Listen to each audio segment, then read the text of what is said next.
This is a Windows Phone 7 game review of Flow, which is available in the marketplace for free. Flow is a simple little puzzle game where you have to connect all these little lights here, but you also have to fill the entire board when you're connecting them with all the different colors.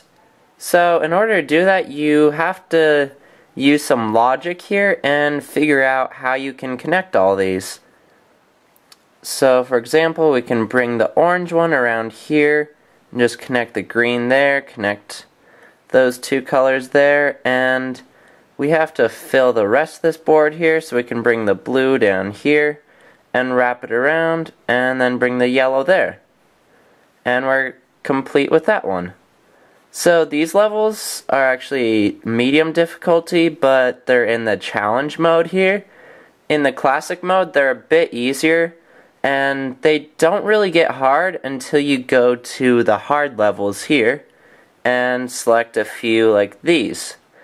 There's a bunch of different grid sizes, and they keep on getting harder as you go up grid sizes.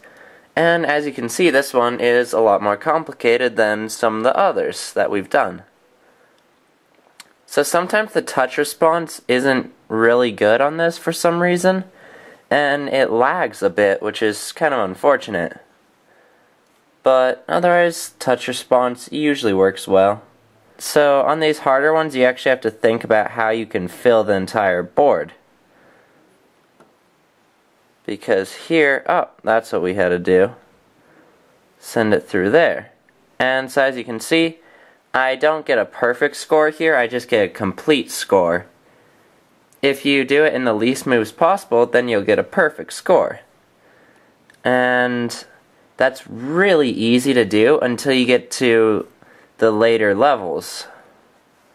Because at first it's just super easy to see the connections, at least for me it is, and it really isn't fun. Ah crap, I misclicked.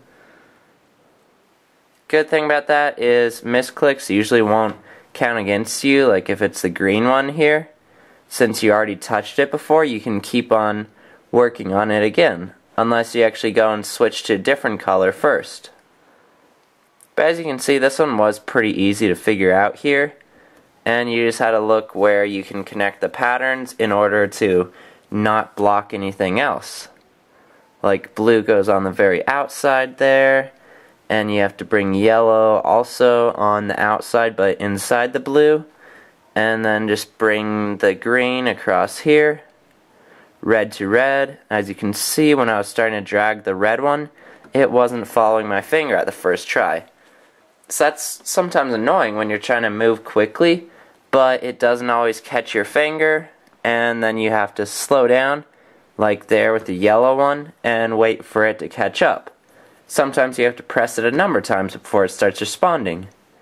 But the biggest problem of this game, it does have a lot of lasting value. Like if you just play the medium and hard levels, you'll get 10 hours of gameplay out of it.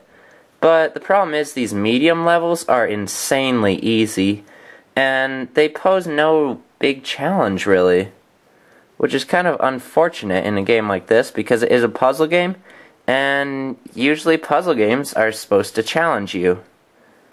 As you can see, once again it wasn't really grabbing with my finger. There it goes again. And unfortunately there's no sound effects to the game, so you're going to be playing in silence unless you start listening to some music. It does show you which levels you've aced and which levels you just completed but didn't ace. So that's always nice for replayability. But there's plenty of levels to play through, hard levels, medium, or if you're really having trouble, there are easy levels in the classic mode. But I won't even consider those because even the medium ones are super easy. One cool thing is that there's the time trial mode, where you can start with 30 seconds or a minute or something and choose your difficulty setting and see how fast you can solve these. They would benefit from having the controls actually work on time when you first click the thing, because sometimes it doesn't start, as I've said a number of times. But otherwise it's a pretty cool mode to have a little more fun in and see how fast you can solve random puzzles that are thrown at you. So overall, the game is really fun, but it could use these improvements on the controls and a number of other things, like a few sound effects would be nice and more difficulty. Nevertheless, you can find Flow in the marketplace for free.